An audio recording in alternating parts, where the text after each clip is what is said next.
నమస్కారం నా YouTube family. ఈరోజైతే మంచి అన్నంతో కలుపుకోవడానికి రసం చేస్తున్నాను. ఎంత ఈజీగా అయిపోతుందో ఇది మీరే చూడండి. చాలా రుచిగా ఉంటుంది. ఈ చల్లటి చిన్న చినుకులు పడుతున్నాయి కదా, వర్షాకాలం. ఈ టైంలో మనం రసం చేసుకుంటే చాలా బాగుంటుంది. ఇందులో ఏటేటి వేసాను, ఎలాగెలాగ చేశాను, చాలా ఈజీ ప్రాసెస్, చాలా తక్కువ సామాన్తో. పదండి మనం చూసిందాం. ముందు ఒక ముద్ద మీరు కూడా తినండి, ఎలాగుందో చెప్పండి నాకు. రండి మనతోనే వచ్చేయండి ఇక్కడికి.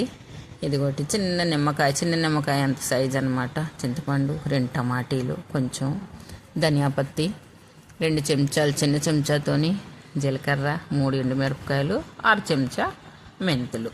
ఈ దినుసులే, మరేమీ లేవు. ఈ చిన్న దీంతోనే మనం చేసుకుందాం. ఇది అయిన తర్వాత ఇప్పుడు అన్నమాట దీంట్లోని ఏటేటి చేస్తానో చూడండి. దీంట్లోనే బ్లాక్ పెప్పర్ కూడా వేస్తాను. నా దగ్గర గుండ ఉన్నది ప్యాకెట్టు. మీ దగ్గర ఉంటే మీరు గోల్ మిర్చి వేసుకోండి. రెండోది ఏంటంటే ధనియా పౌడరు. అయితే ఈ ఎండుమిరపకాయలు, మెంతులు, జీలకర్ర, ఈ 3 ముందు దంచేసుకుందాం. ఈ ధనియా పౌడర్ నేను వేపేసి నా దగ్గర ఉన్నది. మీ దగ్గర లేకపోతే ఒకవేళ మీరు ధనియాలు 1 చెంచా ధనియాలు వేపేసుకొని ఇందులో కలిపేసుకొని 5 దినుసులు అనమాట మనం ఇచ్చేసుకోవాలి. కొంచెం కరివేపాకు, ఈ కరివేపాకు కొత్తిమీర తర్వాత వేద్దాం. ముందు చింతపండు ఇంకా టమాటీలు ఉడకబెట్టేసుకుందాం. ఇగోటి నేను ఉడకబెట్టడానికి వచ్చాను. ఇవి ఉడికిపోతున్నాయి. దాని తర్వాత ఇవి కూడా నేను దంచేసుకున్నాను. నా దగ్గర గుండు ఉందని చెప్పాను కదా. ఇగో ఎండుమిరపకాయలు, జీలకర్ర, తెల్లుల్లిపాయ, ఈ 3 దంచేసుకున్నాను. మీ దగ్గర ఇందులోనే 5 దినుసులు వేస్తాము. దాంట్లోనమాట నేను చెప్పాను కదా, గోల్మిర్చి పౌడరు, ధనియా పౌడరు. ఇగో మూకుడైతే పెట్టేసుకున్నాను. ఈ తప్పేలు పెట్టేసుకున్న తర్వాత ఒక చిన్న చెంచాతో ఒక 3 చెంచాలు నూనె వేస్తున్నాను. మీ దగ్గర ఏ చెంచా ఉంటుందో, చాలా తక్కువ నూనె పడుతుంది. చూస్తున్నారు కదా, నా చెంచా చిన్నది ఉంది కాబట్టి 3 వేస్తున్నాను. మీ దగ్గర పెద్దది ఉంటే 1 అయితే చాలు. ఇందులోని కొంచెం జీలకర్ర సువాసన వస్తుంది, కొంచెం జీలకర్ర వేద్దాము.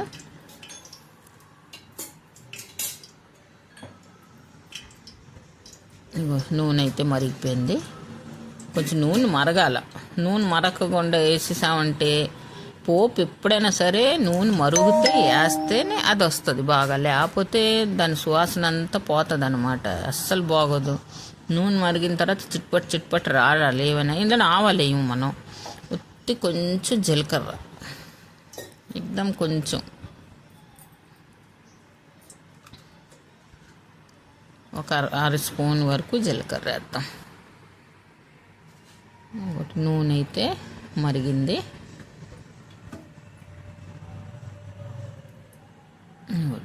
6 చెంచా వేస్తాను. దాని తర్వాత దంపు పెట్టుకున్నాను కదా, ఇది కూడా ఇందులోనే వేస్తాం. ఇది చిట్టుపట్లాడింది. ఇదిగోటి ఈ మసాలా కూడా ఇందులోనే వేస్తాం.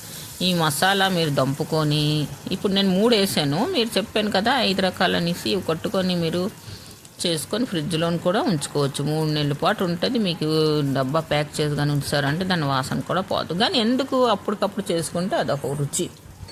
ఇదిగోటి కొంచెం వేగిందా, కొంచెం వేగాలి. ఇది వేగక్కర్లేదు. నేను చెప్పాను కదా నా దగ్గర పౌడర్ ఉందనేసి, బ్లాక్ పౌడర్ అనమాట. ఒకవేళ కానీ లేకపోతే మీరు ఒక 5 నుంచి 6 కొంచెం లావే గింజలు అనమాట, ఇది వేసుకుంటారు. మన బ్లాక్ పెప్పర్. నా దగ్గర గుండ ఉన్నదైతే నేను గుండ కొంచెం వేసిస్తున్నాను. ఒక 1/2 చెంచా గుండ వేస్తాను. 1 చెంచా నిండాను ధనియాల పౌడరు, ధనియాల పొడి వేపిసి ఉంచాను. అవి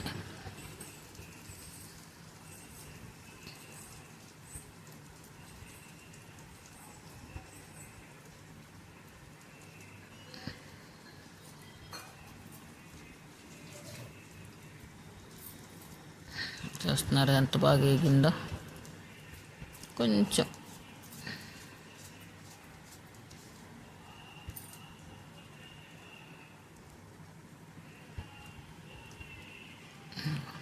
ధనియాల పొడి, 1 చెంచా, చిన్న చెంచా ఉంది, దాంతో ధనియాల పొడి. ఇవి వేసిన తర్వాత ఎక్కువ వేగక్కర్లేదు. చింతపండు పొల్లు మనం పోసిద్దాం ఇందులోని. ఈ చారు మా 4గురికి సరిపోతుంది. 2 టమాటాలు, కొంచెం చింతపండు, చిన్న నిమ్మకాయ, నలుగురికి చారు చక్కగా అయిపోతుంది.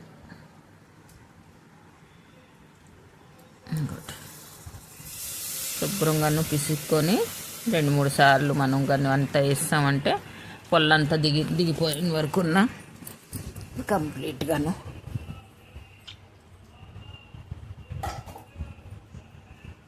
ఇంకొంచెం వేద్దాం, అది సంగతి. ఇంకొంచెం వేస్తే సరిపోతుంది, లేకపోతే పొల్ల అయిపోతుంది. మనం ఎగ్దమ్ చెక్కకు కూడా ఉంచకూడదు. రసం అంటే చాలా, కానీ కొంచెం చిన్న చినుకులు పడుతున్నాయి ఇప్పుడు. ఇలాంటివి వారంకి ఒక 2-3 సార్లు కానీ చేసుకొని తిన్నా ఉంటే కడుపుకి మంచిది. ఇది అయిందా? ఈ పిప్పు మరియు తీసి పారిద్దాం. ఇవ్వటి సరిగ్గా సరిపోయింది. ఇందులోని ఇప్పుడు వేస్తానో చూడండి.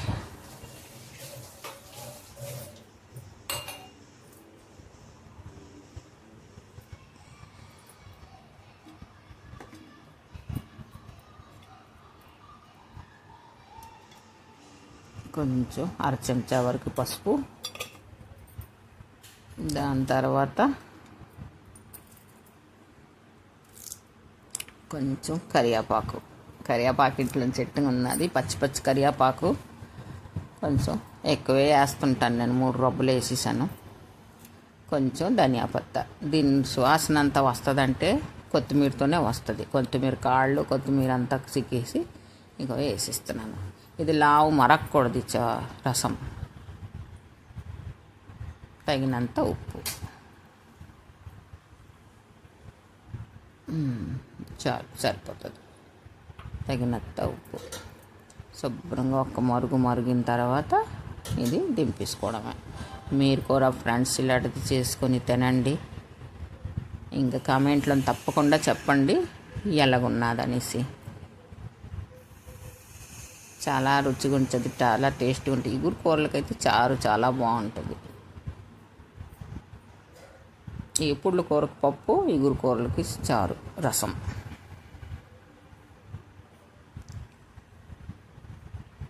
నా ఛానల్లోని ఇంకా మంచి వంటకాయలు ఉన్నాయి, తప్పకుండా చూడండి మీరు అందరూ. ఇంకోటి ఈ తెల్లనొరగున్నది అదంతా పోతుంది. దానికి అయిన తర్వాత మనం దింపేసుకోవడం, మూత పెట్టేసుకొని ఉంచేసుకోవడమే.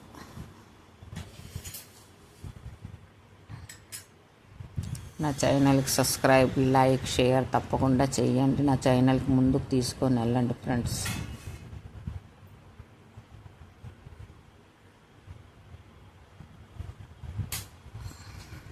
ఎంత చక్కగా మరిగిపోతుందో.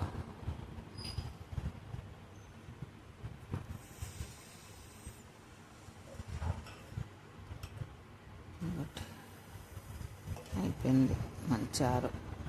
ఇంకెక్కువ మరిగించకూడదు.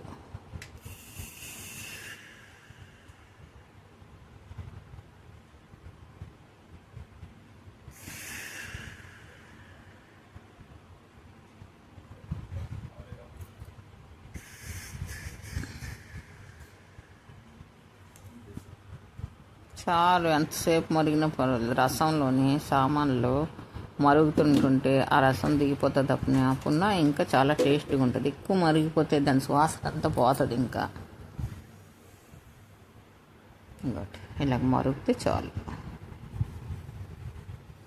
మరి ఇందులో మరిగే టైం మూత పెట్టేసి అలాగ ఉంచితే దాని వాసన అంతా అందులోనే ఉంటుంది. తిన్నప్పటికి చాలా చాలా బాగుంటుంది. ఒక్కసారి నా విధంగా ట్రై చేయండి ఫ్రెండ్స్. Thank you.